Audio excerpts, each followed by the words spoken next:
In this video, you will learn how to keep a process running on your Ubuntu server even after you close your SSH session.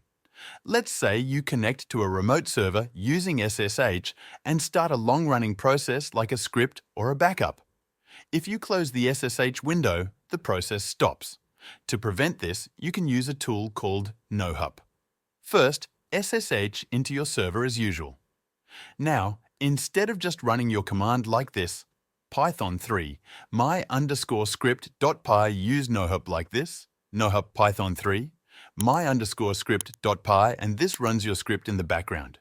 The nohup command means no hang up. It prevents the process from stopping when you disconnect. The ampersand at the end tells Ubuntu to run the process in the background. After running this command, you'll see a message like appending output to nohup.out. This means all the output from your script will be saved in a file called nohup.out. Now, if you close your SSH session and log in again, the script will still be running. That's it.